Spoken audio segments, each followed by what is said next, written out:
있는 말씀입니다. 누가복음 8장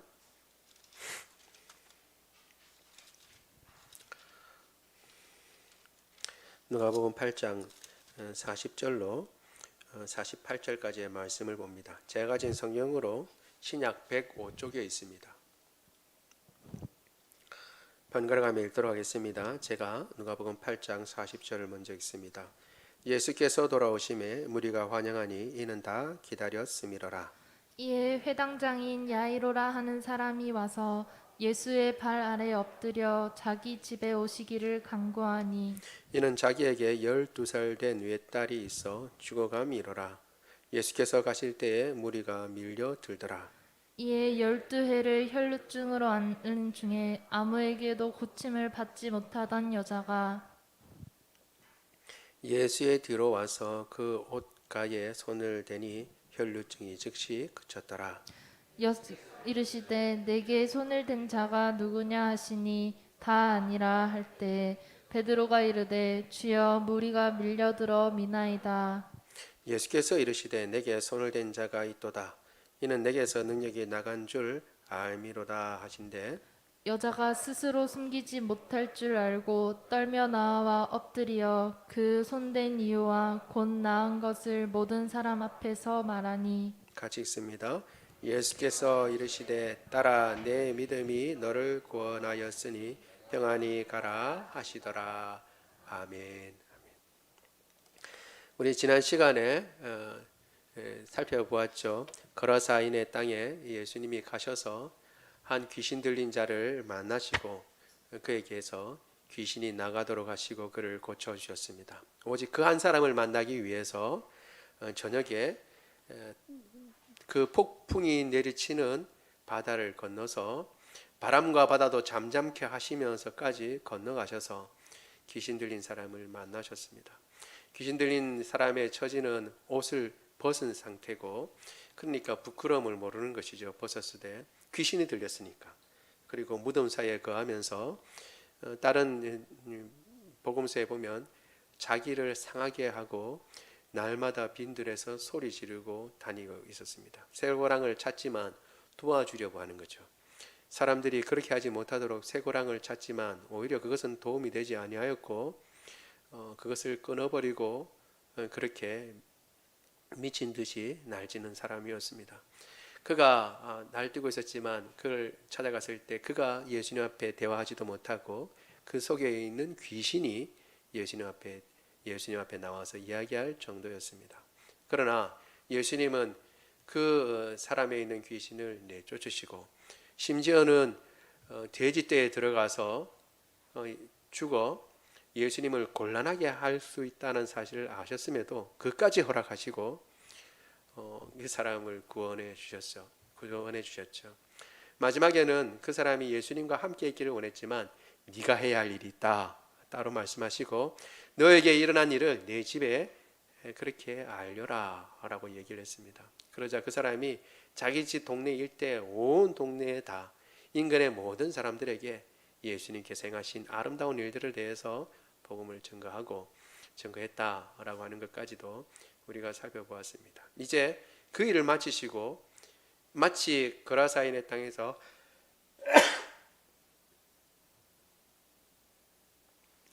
해야 할 일을 모두 마치신 것처럼 배를 건너고 다시 건너편으로 오셨습니다. 사람들은 예수님을 기다리고 고대하고 기다리고 있었죠. 왜 기다리고 있었을까? 예수님이 이제 슈퍼스타였고 인기가 많기도 했지만 자신들의 피로가 채워지고 예수님의 말씀을 듣고도 싶고 여러 가지 의미가 있었겠죠. 그런데 그 가운데 좀 특이한 사람이 한 명이 와서 예수님 앞에 무릎을 꿇습니다. 야이로라고 하는 회당장이다라고 합니다. 이스라엘 백성들은 회당에서 예배를 드렸는데 회당이 생겨난 것은 이스라엘 백성들이 성전이 파괴되고 난 뒤에 포로로 끌려가고 난 뒤에 회당이 생기겠습니다. 그 이전에는 회당이 없었는데 이제 바벨론으로 끌려가고 난 뒤에 예배 드릴 공간이 있어야 되잖아요. 그래서 성전은 이미 없고 그래서 생겨난 것이 회당입니다. 예배뿐만 아니라 거기서 우리가 이렇게 포로로 끌려오게 된 것은 하나님의 말씀을 순종하지 않았기 때문이다라고 하는 각성이 일어났습니다. 그래서 회당에서 말씀도 배우고 가르치는 그런 역할을 했습니다. 그래서 그 회당을 짓고 있는데 이제 포로에서 돌아와서도 이제 회당을 짓고 성전도 지었지만 회당도 짓고 있었습니다. 그 습관이 있어서 그래서 회당에서 이렇게 모였었는데 이 회당을 이제 관리하는 사람 그리고 이 회당의 장이 되는 사람들이 있었죠. 한 사람이 될 수도 있었고 혹은 여러 사람이 번갈아 가면서 맡기도 했다고 그렇게 합니다. 그러니까 회당장이라고 그러면 지역의 유지라고 할 수 있습니다. 왜냐하면 이스라엘 백성들은 어딜 가든 유대인들이 10명만 모이면 회당을 짓게 되어 있어요. 회당을. 그러니까 그 가운데 그 회당장으로 있으려고 그러면 그 지역의 유지거나 유력한 사람이다라는 것을 알 수 있습니다. 이 야이로도 유력한 사람인데 예수님께서 도와주셔야 할 일이 있었습니다. 그래서 예수님께 엎드려서 내 외동딸이 지금 죽게 되었는데 주님 오셔서 고쳐달라고 말씀드렸습니다. 예수님께서 그 말씀을 들으시고 가서 고쳐주시려고 가는 와중에 사람들이 더 많이 모여들어서 이제 밀치게 됐어요. 마치 뭐냐 그러면 지금 아이돌 그룹이 가면 전부 다 깍 소리 지르고 이제 모여서 만지려고 하는 거하고 똑같은 거죠, 애들이. 제가 예수님을 어떻게 설명할까 그러고 일부 때 아이돌을 이야기하니까 애들이 금방 알아듣더라고요. 어떻게 하냐 그러니까 깍 소리 지른다고 그러더라고요. 사람들이 깍 소리 지르고 만지려고 하는 것처럼 이렇게 만지려고 그러는데 만지려고 해서 밀치고 만지고 있었죠. 그런 가운데 뭔가 다른 만짐이 있었던 겁니다. 누가 나를 만졌느냐라고 예수님이 말씀하십니다. 아무도 대답을 안 하죠. 그리고 베드로가 이야기합니다. 대신 아니 이 사람들이 이렇게 밀치는데 누가 만졌냐고 말씀하십니까? 다 만진 거지요. 다 안 만진 사람이 어디 있습니까? 그런데 예수님은 아니다. 나를 만진 사람이 있다 라고 이야기를 합니다. 그러니까 여인이 결국 숨길 수 없음을 알고 모든 자초지정을 이야기합니다. 그러자 혈루증을 앓는 그 여인에게 주님께서 내 믿음이 너를 구원했다. 평안히 가라 라고 하는 놀라운 말씀을 행하시는 거죠. 야이로의 딸을 고치러 가는 길에 일어났던 일입니다. 이 말씀을 가지고 우리가 몇 가지 살펴보려고 합니다. 첫 번째는요. 우리 같이 한번 읽어볼까요? 첫 번째 시작. 꼽살이 낀 인생도 구원받는다.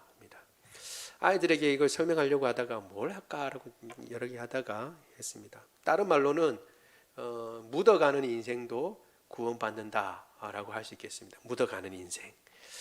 여러분 사실 이 이야기의 구조는 샌드위치 구조라고 하는 구조로 되어 있습니다.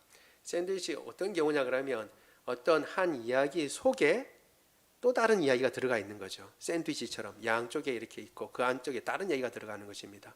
오늘 우리가 본 이 혈루증을 앓은 여인은 사실은 그가 먼저 가서 예수님 앞에 나를 구원해 주십시오 요청한 것도 아닙니다. 혹은 예수님 지나갈 때 거기에 엎드려서 주님 야이로의 딸을 구원하러 가시지만 저 잠깐만 보고 저 좀 구원해 주십시오 이렇게 하지도 않았어요. 전체 이야기는 야이로의 딸을 구원하러 가시기 위해서 예수님은 그냥 가시고 계셨던 거예요. 그러다가 마치 느닷없이 살짝 끼어서 꼽살이 낀 거죠. 꼽살이 끼어서 자기의 구원을 얻는 것이죠. 여러분 찾아보니까 이 꼽살이라고 하는 말은 원래 도박 용어랍니다. 도박 용어. 도박에 이제 건 돈을 도박에 이게 건 돈을 살이라고 그럽니다. 살. 걸어놓은 돌을 같은 돈인데 도박에서 걸어놓은 돌을 살이라고 그러는데 그 살을 이제 도박을 하는데 어떤 사람은 그게 넉넉지 않거나 판돈이 넉넉지 않거나 혹은 이제 자기가 잘할 자신이 없으니까 옆에 앉아 있긴 있는데 잘하는 사람들의 살을 놓은 거기에다가 도박 판돈을 놓은 거에다 판돈에다가 자기 판돈을 같이 얹어 놓는 겁니다. 그거를 이제 꼽살이라 그럽니다. 꼽살. 그래서 잘하는 사람 도박하는 사람이 묻어서 자기가 가는 거죠. 그것도 그러니까 어떤 인생은 여러분 볼 때에 내가 계획을 하거나 내가 만들어 놨거나 내가 주장하지 않고 다른 사람이 만들어 놓고 다른 사람이 주장하는 가운데 그 유익을 내가 얻는 경우가 종종 있습니다. 지금 오늘 이 혈루증을 앓는 여인도 그와 같은 것입니다. 자신이 가서 예수님 앞에 엎드려서 예수님 저를 고쳐주십시오 이야기한 것도 아니에요.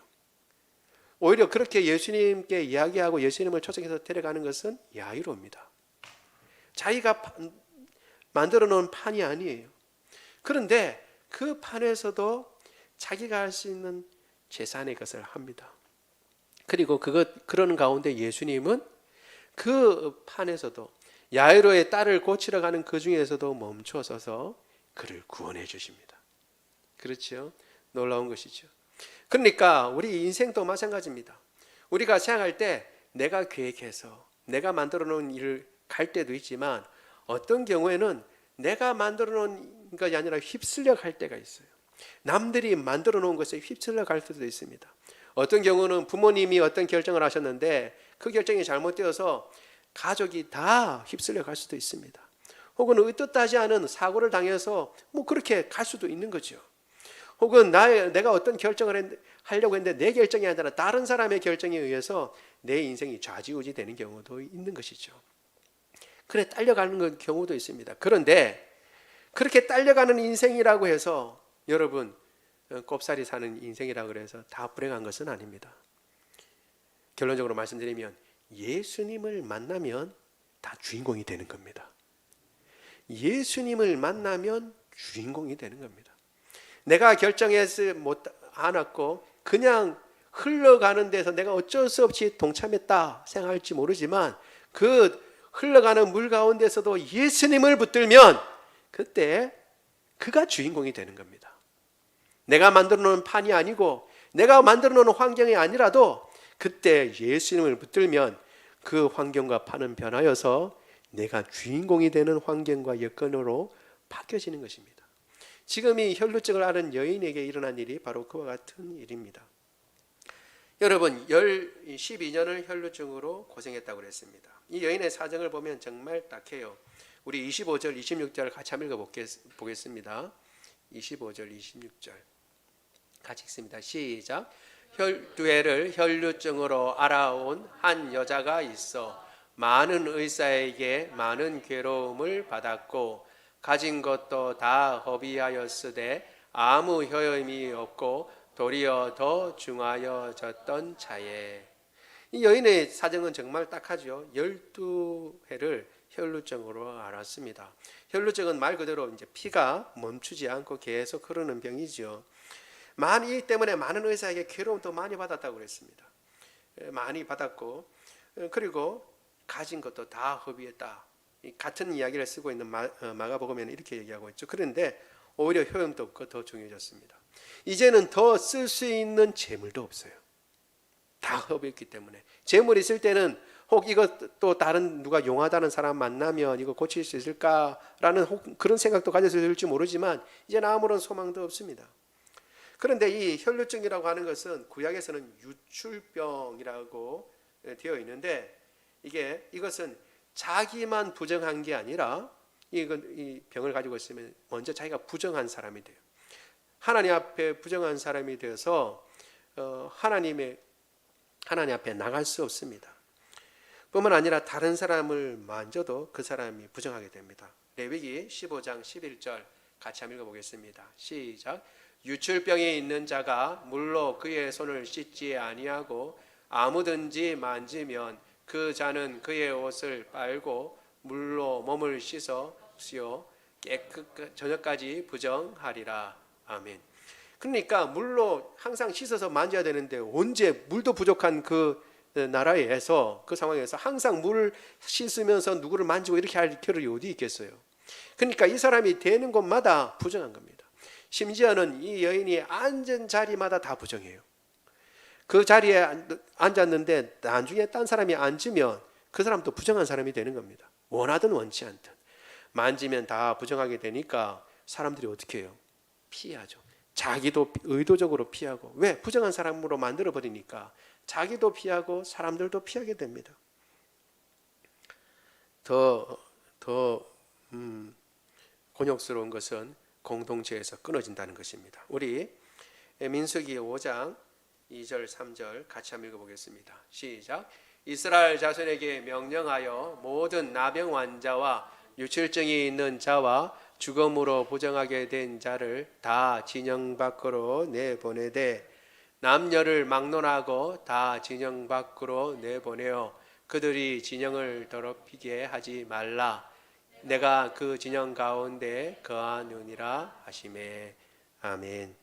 이렇게 진영 밖에 나가야 할 사람들의 내용이 나와 있는데, 죽음을 만진 자, 그리고 또 나병 환자, 그리고 유질증이 있는 자다, 이렇게 얘기하고 있습니다. 죽음을 만진 자는 그냥 하루 지나고 나면 씻고 들어올 수 있어요.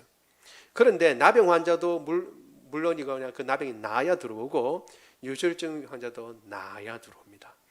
낫고 난 뒤에도 그냥 바로 들어오는 것이 아니라 그 나은 것이 일주일 동안 경과를 지내놓고 확실히 확인이 되었을 때에 들어오는 거예요. 그러니까 뭐냐면 공동체에서 끊어지는 거예요.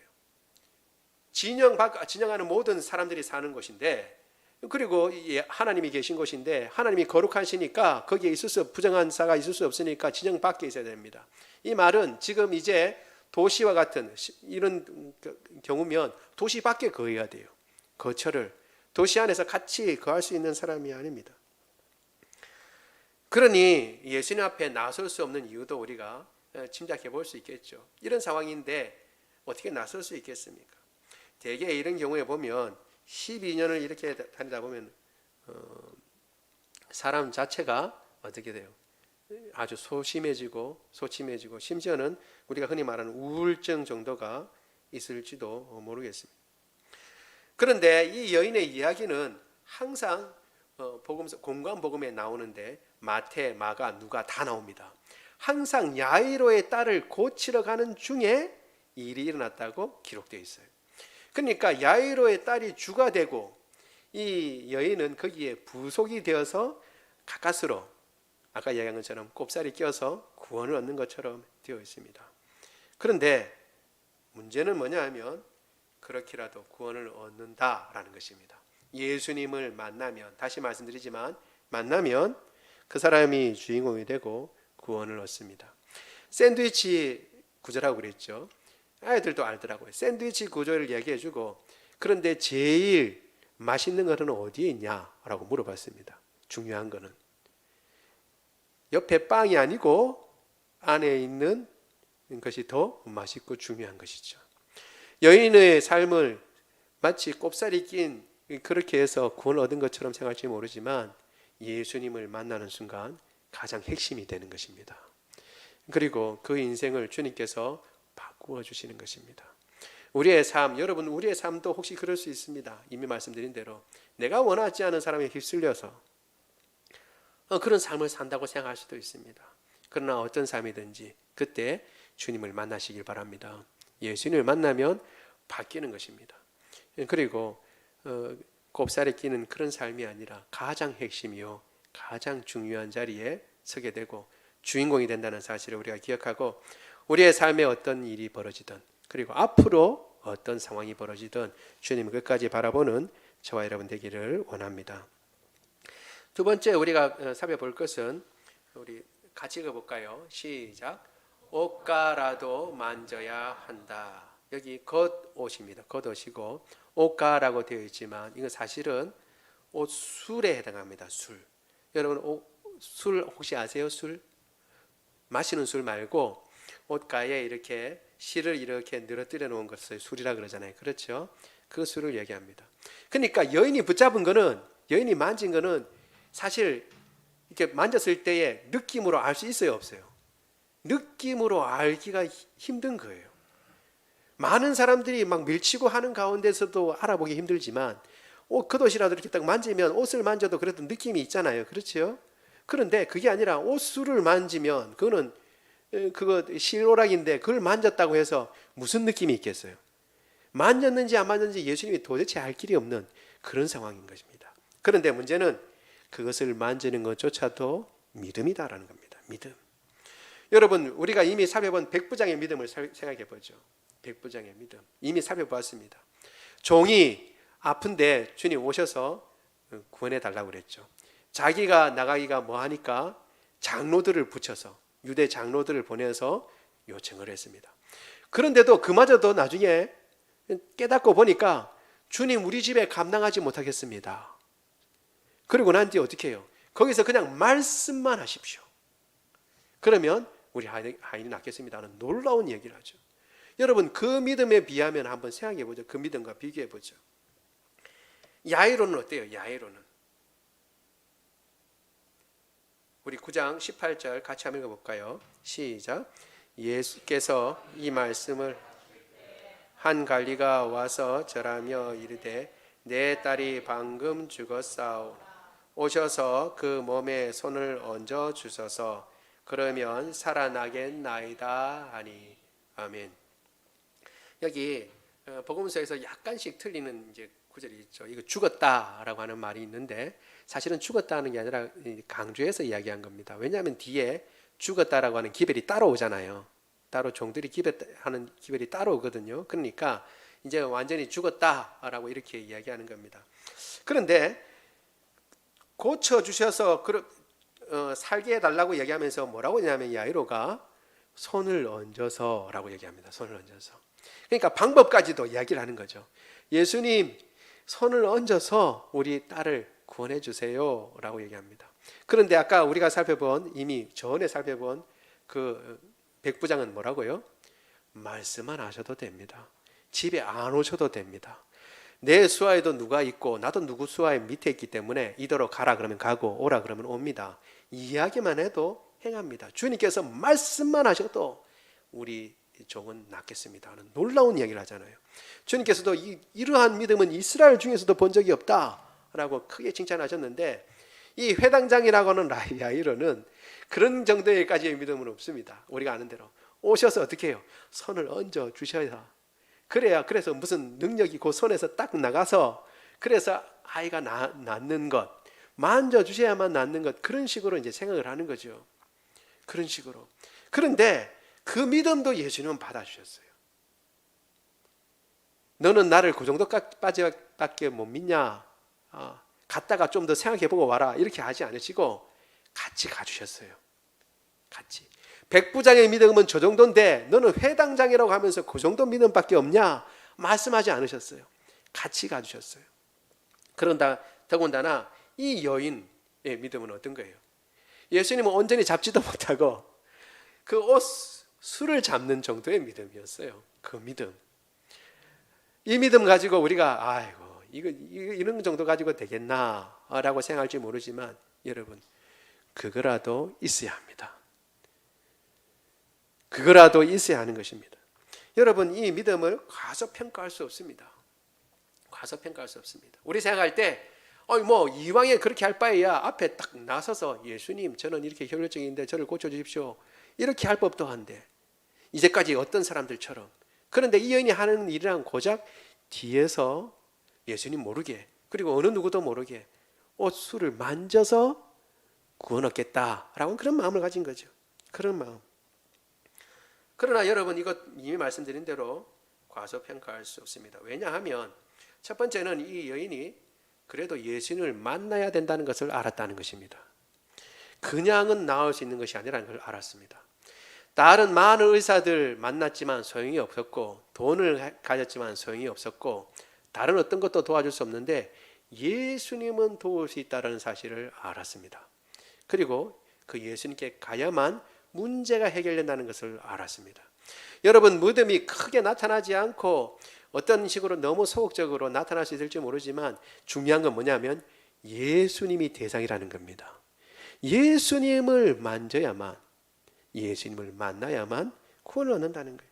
예수님 여인은 그걸 알았습니다. 그래서 여인이 극복해야 할 문제가 있었습니다. 작은 믿음이라고 생각할지 모르지만 이미 말씀드린 대로 여인이 이 성 안에 들어오는 것 자체가 위험한 일입니다. 혈류증이 있다는 걸 알면, 많은 사람들이 이렇게 모여 있는 가운데 있다는 걸 알면, 그리고 그 사람들한테 부딪힌다면 그 사람들은 전부 다 어떻게 되는 거예요? 부정한 사람이 되는 거예요. 그래서 이 여인이 성 밖에 있어야 되는 거예요, 원래는. 그런데 성 안에 들어와 있다 그러면 최대한대로 사람이 없는 곳을 자려야 되고, 자신이 심지어 문둥병 환자는 그렇게 해야 돼요. 내가 부정하다 소리 질러야 됩니다. 왜? 주변에 자기에게 부딪혀서 부정하게 되지 않도록. 이 여인도 뭔가 조치를 취해야 돼요. 자신한테 부딪히지 않도록. 그러니까 그런 것들을 다 마다하고 사람이 많이 모인 곳에 온다는 것은 발각이 되면 어떻게 해요? 큰 곤욕을 치를 수 있습니다. 심지어는 죽을 수도 있어요. 근데 그걸 극복하고 소를 잡는 이 소심한 여인, 이미 무너져서 낮아진 그 마음 가지고 사람들이 혹시 해코지 하지 않을까라고 하는 그 마음 가지고 있었는데 그것을 극복하고 온 겁니다. 그러니까 결코 적은 믿음이라고 할 수 없습니다. 뿐만 아니라 여러분이 오늘 본문에 보면 되었다라고 나와 있는데, 만졌다라고 나와 있는데, 이 만졌다라는 것도 다르게 해석할 수 있습니다. 우리 마태복음 9장 20절 같이 한번 읽어볼까요? 시작. 12해 동안이나 혈루증으로 앓은 여자가 예수의 뒤로 와서 그 겉옷가를 만지니. 옷가를 만지는 게 이게 무슨 믿음인가 생각할지 모르지만, 이 아까 말한 대로 술을 사실은 만졌다 나와 있는데, 이 만졌다라고 하는 말은 움켜쥐었다라는 말로 번역할 수 있습니다. 그냥 단순히 대었다, 이게 쓱 한번 대었다 이런 정도가 아니고 움켜쥔 거예요. 이 여인은 사력을 다해서 그 술을 움켜쥐었다가, 물론 이제 움켜쥐었다가 더 나았겠죠. 오래 쥐고 있지는 않았겠지만 최선을 다해서 자기는 그 믿음을 가지고 그 옷술을 움켜쥐었던 거예요. 이 예수님만이 나를 구원해 줄 수 있다라는 믿음을 가지고 쥐었다가 놓았습니다. 그리고 그것을 주님께서 아셨습니다. 이미 말씀드린 대로 많은 사람들이 밀치고 있는 가운데였어요. 다 손을 대고 몸도 부딪히고 그런 상황이에요. 그런데 예수님은 누가 나에게 손을 댔다라고 말씀하십니다. 누가 나에게. 그리고 그러므로 말미암아 내 능력이 나갔다라고 얘기를 합니다. 큰 능력이 나갔다라고 말씀하십니다. 마가복음 5장 30절 같이 한번 읽어보겠습니다. 시작. 예수께서 그 능력이 자기에게서 나간 줄을 곧 스스로 아시고 무리 가운데서 돌이켜 말씀하시되 누가 내 옷에 손을 대었느냐 하시니. 아멘. 우리는 어떤 때는 너무 소심하고 어려운 상황 가운데 예수님을 참 부르기조차도 힘들 때가 있습니다. 어떨 때는 여러분 기도하는데요, 어떨 때는 열심히 막 기도할 것 나오지만 어떨 때는 너무너무 힘들고 어려워서 주여라고 하는 말밖에 나오지 않는 때가 있고, 그마저도 나오지 않고 눈물만 흘릴 때도 있습니다. 여러분이 12해 동안 고통을 받은 여인을 한번 생각해 보십시오. 이미 말씀드린 대로 부정할 사람들은 합니다. 사람들은 전부 다 부정하다고 얘기를 합니다. 저 여인은 부정하다고 얘기합니다. 사실은 부정하다는 것이 죄는 아닙니다. 죄와는 틀립니다. 음식도 부정한 음식이 있죠. 그래서 그러면 그 창조물이 다 죄라는 건 많은 건 아닙니다. 주님께서 구분해서 부정하다 이야기하신 것이지. 그런데 부정은 우리가 곧잘 우리 생각하는 것처럼 부정하다는 것이 죄로 넘어갑니다. 사람들의 생각에는. 그래서 저 여인이 저렇게 혈루병을 앓게 된 것, 부정하게 된 것은 뭔가 죄가 있어서, 뭔가 성적인 문제든 어떤 문제든 하나님 앞에서 죄가 있어서 저런 병에 걸렸다라고 곧장 사람들은 손가락질합니다. 그리고 나에게 오지 못하게 합니다. 관계가 다 끊어지는 것이죠. 그런 가운데 어떻게 해요? 사람들은 곧잘 이미 말씀드린 대로 소심해지게 되고, 그리고 잘 나서기 힘들게 됩니다. 그래서 그가 할 수 있는 믿음의 분량은 예수님의 겉옷을 그 뒤에서 살짝 만지는 것, 그것밖에 되지 않습니다. 그런데 여러분, 작은 믿음도 믿음입니다. 주님께서는 그것을 아십니다. 그것을 기억하십니다. 그래서 누가 나를 만졌다라고 얘기를 합니다. 많은 사람들이 만졌지만 그 여인이 만진 것하고는 다르다는 것을 말씀해 주시는 것입니다. 믿음으로 만진 것과 우겨 싸서 그냥 어쩌다가 밀쳐져서 예수님께 부딪힌 것하고는 다른 것이죠. 우리가 어떤 어려움이 있든지 간에 그 어려움 가운데 힘들고 어려워서 도대체 앞으로 나가지 못하고, 그리고 뒤로도 서지 못하고 어찌할지 몰라서 그냥 조그만 소리로 부르짖는다 하더라도, 혹은 이 여인과 같이 겉옷 술을 겨우 움켜쥐고 놓는 정도의 믿음이라 할지라도 주님께서는 그 믿음 기억하시고 바라보고 인정해 주신다는 것입니다. 여러분, 그래서 우리가 할 수 있는 일을 다 해야 됩니다. 비록 어떤 상황에서는 부딪힐 수밖에 없고 어떤 상황에서는 내가 할 수 있는 일이 아무것도 없다고 생각하는 바로 그 순간에도 내가 할 수 있는 일, 주님 앞에 부르짖든 주님 앞에 내가 용기를 내어서 주님 앞에 고백하든 어떻게 하든지 간에 주님께서 우리에게 원하시는 그 일들을 내가 할 수 있는 일들을 해야 하는 것입니다. 그러면 주님께서는 그것도 믿음으로 받아주시고 우리를 고쳐주실 줄로 믿습니다.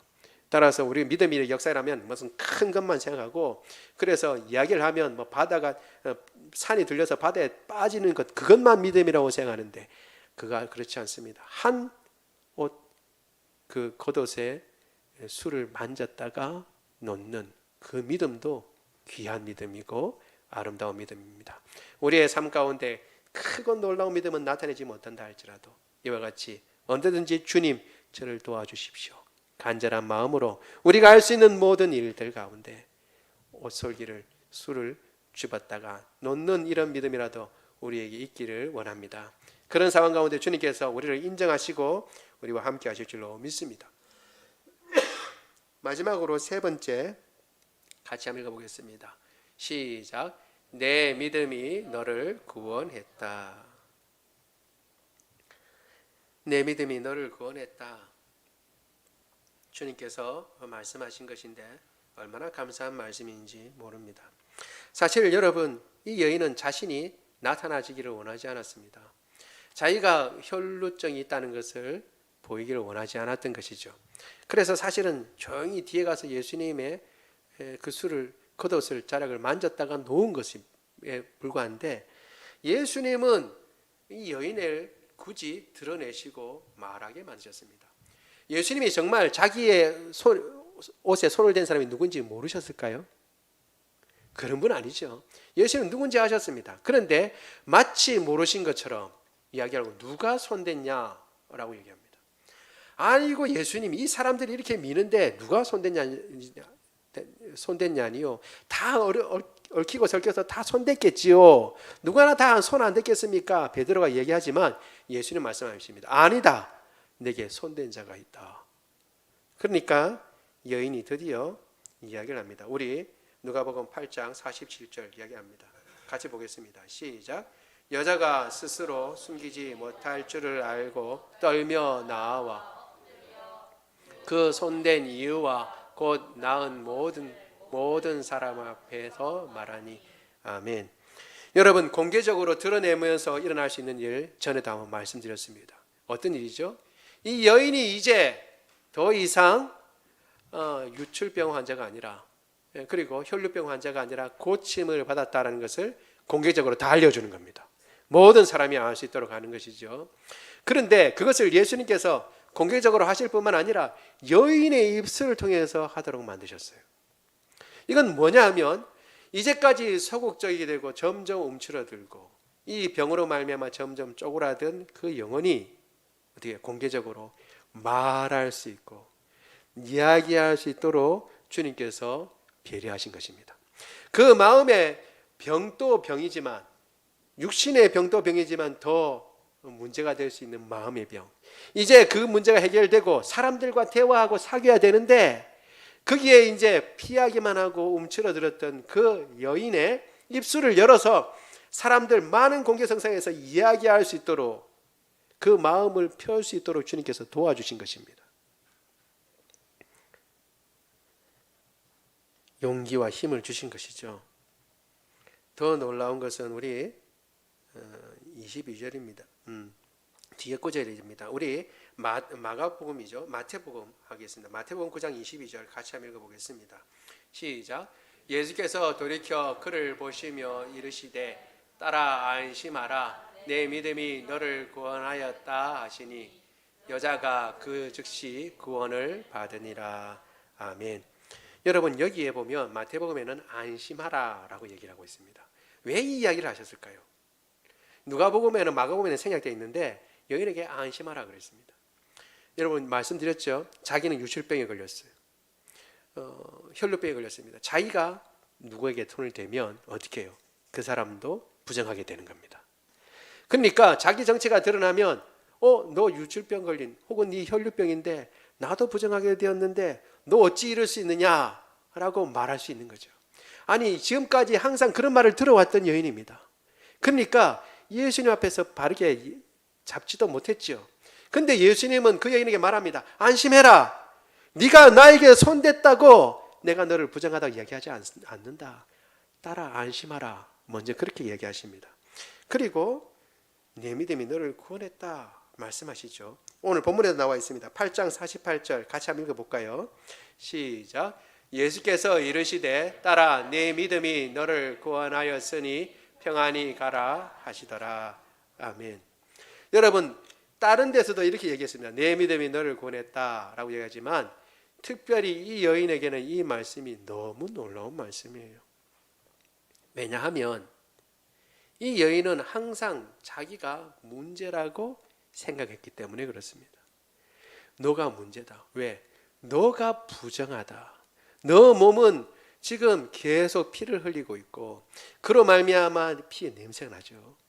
그리고 또 부정한 상황에서 사람들 만지면 다른 사람도 부정하게 되니까 너가 문제다. 나가서 어떻게 된다고 그랬죠? 말씀드린 것처럼 너가 무슨 죄가 있지 않느냐. 모든 원인이 자기에게 있다고 생각해요. 사람들이 한두 번은 내가 이거 한 게 아니라 이거 내 병이 내가 이거 걸리고 싶어서 걸린 것도 아니고 내가 특별한 죄를 지어서 걸린 것도 아닌데 라고 했지만 병은 걸렸어요. 그리고 부정하게 되고 끊어졌습니다. 사람들은 가까이 오지 못하게 합니다. 모든 관계는 단절이 됐어요. 그리고 이 모든 부정의 원인은 너에게 있다 라고 얘기하는 겁니다. 너에게 있다. 네가 문제다 라고 얘기하는데 주님은 말씀하십니다. 내 믿음이 너를 구원했다. 너의 혈류병은 내 믿음이 구원한 거다. 다 내 탓이고 내가 잘못했고 나 때문에 내가 죄를 지어서 내가 잘못되어서 이런 처지와 환경에 있다라고 생각하고 지금까지 그 모멸을 이겨내고 그것 위축이 되어서 예수님의 그 고도자락을 그 술을 만졌다가 놓을 수밖에 없는 이 여인에게 주님 말씀하시는 것입니다. 내 믿음이 너를 구원했다. 이 여인에게 얼마나 놀라운 위로가 되었겠습니까?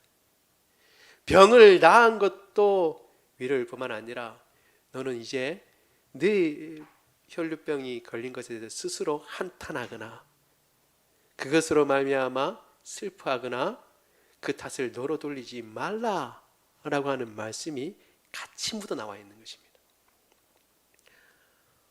주님께서는 우리를 구원하실 때도 마찬가지입니다. 주님께서는 우리를 사랑하시고 우리의 어떤 형편이든지 우리를 고치고 새롭게 하시는 분이신 줄 믿습니다. 우리의 탓을 이야기하지 않습니다. 너의 탓이라고 얘기하지 않습니다. 오히려 우리가 예수 그리스도를 믿으면 그것으로 말미암아 은혜를 베푸시고 그리고 그 사랑을 한없이 부어주시는 분이십니다. 이 혈류증을 앓은 여인을 통해서 주님의 은혜와 사랑을 다시 한번 우리에게 보여주시는 것입니다. 여러분은 어떤 상황이든지 다시 말씀드립니다. 낀 생애 혹은 더부살이로 혹은 아까 이야기한 것처럼 그렇게 묻혀가는 그런 삶이라고 할지 모르지만 주님을 만나면 그 사람이 주인공이 되고 주님께서는 그 모든 것들을 바꾸시고 아무리 작은 것이라도 믿음을 발휘하여서 주님 앞에 나갈 때 주님께서는 그 믿음을 큰 믿음으로 보시고 사랑하시며 끝까지 우리를 회복시키시는 분이신 줄 믿습니다. 그 주님을 바라보며 오늘도 어떤 상황, 어떤 형편이든지 주님을 바라보고 나는 주인공이 아니다 라고 생각하지 말고 예수님을 만난 내가 주인공이다 그렇게 고백하며 날아가는 저와 여러분 되기를 원합니다. 말씀을 생각하며 우리 같이 기도합니다. 기도할 때 주님 저는 이제 더 이상 주변인이 아닙니다. 저는 꼽살이 껴서 사는 인생이 아닙니다. 주님 제가 주인공입니다. 예수님을 만나서 주인공이 되어서 너무 감사합니다. 주님 저의 작은 믿음 남들처럼 어떤 이들처럼 그렇게 큰 믿음 아니라도 주님 저의 믿음을 보시고 그것을 받아주시니 감사합니다. 큰 믿음이라고 이야기해 주시니 감사합니다. 주님 저를 사랑하시되 주님 끝까지 사랑해 주시고 이 여인의 마음과 그 영혼을 치유해 주셨듯이 저를 위로해 주시는 주님, 그 주님을 끝까지 붙잡고 동행하며 살아가게 하여 주옵소서. 우리 같이 한 목소리로 기도합니다. 사랑이 많으신 하나님, 주의 은혜를 인하여 감사합니다. 오늘 하나님 아버지 마치 어떤 큰 이야기에 곱살이 낀 것과 같은 이 참 한 혈류증을 가진 여인, 12해나 고생을 했던 이 여인이 예수님을 만나서 그 혈류증으로부터 고침을 받은 이야기를 보게 됩니다.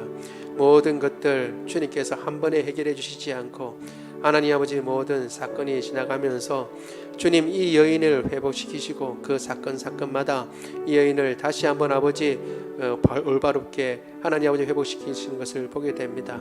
단순히 혈류증만 낫게 하시는 것이 아니라 쪼그라들었던 그 영혼을 펴고 하나님 아버지 움츠러들었던 그 마음을 하나님 아버지 펴서 주님을 향하여 활짝 열리게 하시고 하나님 아버지 손가락질 당하고 하나님 아버지 많은 사람들의 비난을 받던 그 영혼이 하나님을 향해 주님을 향하여 우뚝 설 수 있도록 은혜 더하여 주셔서 참으로 감사합니다. 우리도 하나님 아버지 이와 같이 우리가 주인공이 아닌 때가 있었고 하나님 아버지 우리가 주변인 때가 있었고 언제나 하나님 아버지 생각하기를 남의 삶에 묻혀가고 하나님 아버지 꼽살이 끼어서 가는 것과 같은 그런 아버지 삶을 살아간다고 얘기할 때가 있었습니다. 그러나 주님께서는 우리를 만나주셨고 주님을 만난 그 인생은 더 이상 꼽살이 끼고 아버지 묻어가는 인생이 아니라 주인공이 된 그러한 아버지 삶을 살아가는 인생인 줄 믿습니다. 우리가 하나님 아버지 예수님을 붙잡고 주인공으로서의 삶을 살아갈 수 있도록 주님 도와주시옵기를 원합니다. 우리의 작은 믿음, 어떠한 작은 믿음이라도 주님 버리지 아니하시고 귀하다 말씀하시는 주님, 여인과 같이 하나님 아버지 겉옷가를 만질 수밖에 없는 믿음이라 할지라도 주님은 그것을 가볍게 생각하지 아니하시고 하나님 아버지 내가 나를 만졌다라고 말씀하시는 것입니다. 주님, 우리의 일평생에 하나님 아버지 이런저런 믿음의 모습을 볼 때 어느 때든지 주님 옷자락이라도 만지는 믿음 포기하지 아니하고 하나님 아버지 끝까지 주님을 바라볼 수 있도록 주님 도와주옵소서. 하나님 아버지 주님께서는 그 여인을 회복시키시되 병만 고치신 것이 아니라 그 영혼을 바로 펴시고 하나님 아버지 주님 그 마음을 다시금 회복시키시는 것을 보게 됩니다. 사람들은 너에게 문제가 있다, 네 때 너 자신이 문제다, 그래서 이 혈류증이 난 것이다, 너는 이 때문에 병이 얻은 것이다, 네가 죄인이다, 너 때문이다 라고 얘기했지만 주님은 내 믿음이 너를 구원했다고 말씀해 주시는 것입니다. 하나님 아버지, 오늘도 하나님 아버지 우리를 새롭게 하시고 일으키시는 그 주님의 음성을 듣고 언제든지 하나님 아버지 쪼그라들고 낭망한 상태로 있지 아니하고 주님을 바라보고 다시 일어나고 아버지 10번 넘어져도 10,000번을 넘어져도 만 한 번째 다시 일어나서 주님께서 주신 그 아름다운 하나님 아버지 주님 삼위의 길을 넉넉히 걸어갈 수 있도록 우리를 붙잡아 주옵소서. 사랑이 많으신 하나님 아버지, 우리 가운데 혹 연약한 사람들이 있습니까? 주님 고쳐 주옵소서. 불면증 주님 고쳐 주옵소서. 하나님 아버지 여름이라 냉방병이 있습니까? 고쳐 주옵소서.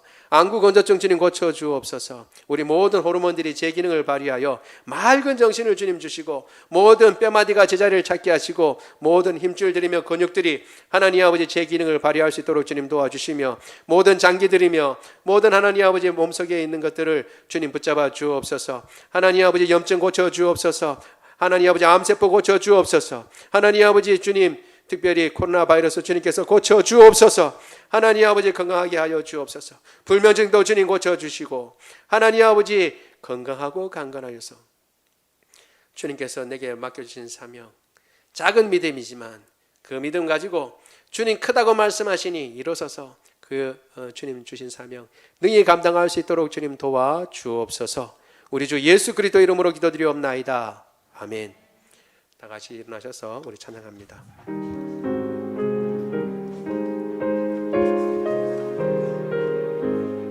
영광의 왕께 다 경배하며 그 크신 사랑 늘 찬송하라. 예부터 영원히 참방패시니 그 영광의 주를 다 찬송하라. 그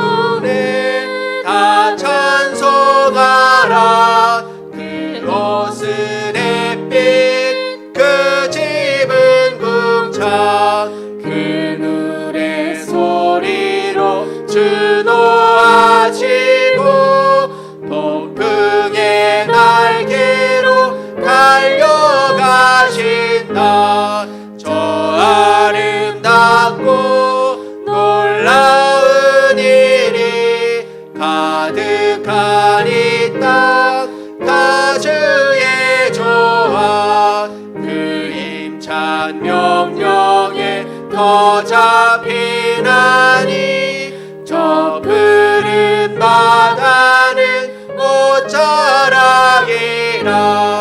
질그릇같이 연약한 인생 주 의지하여 늘 강건하리 온 백성 지으신 만왕이시니 그 자비 영원히 우리 4절 한 번 더 하겠습니다. 4절 한 번 더 하겠습니다. 질그릇같이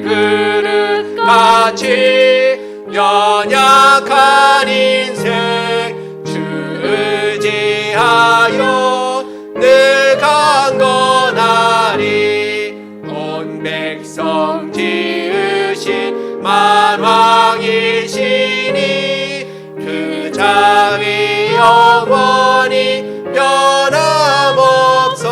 변함없어라.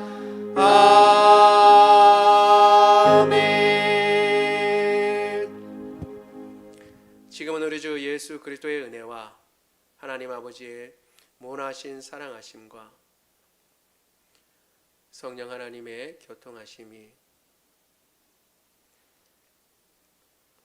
곱사리와 같은 삶을 산다 할지라도 예수님의 만나고 난 뒤에는 주인공의 삶이며 우리의 가장 연약한 믿음의 고백이라도 그 고백을 받으시고 그 믿음의 행위를 받으시고 크다 말씀하시며 외면하지 아니하시고 그 믿음 들어 아름답게 사용하시는 주님, 우리를 회복시키시되 온전한 인격으로 온전한 사람으로 아무런 구겨진 것이나 그늘진 것 없이 온전하게 펴서 주님을 바라보게 만드시는 그 주님의 은혜를 항상 기억하고 감사하며 주의 그 아름다운 뜻을 쫓아 살겠다고 다짐하는 주의 모든 백성들 머리 위에 지금부터 영원토록 함께 하시기를 간절히 축원하옵나이다. 아멘.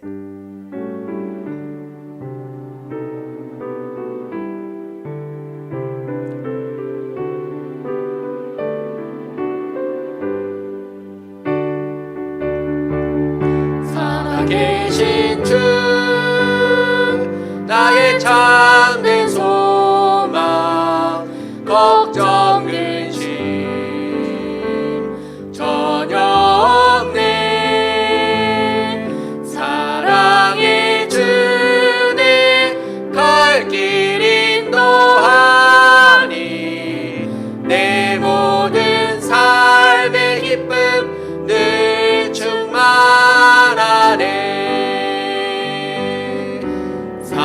살아계신 주 나의 참된 소망 걱정 근심 전혀 없네 사랑의 주네 갈 길 인도하니 내 모든 삶의 기쁨 늘 충만하네.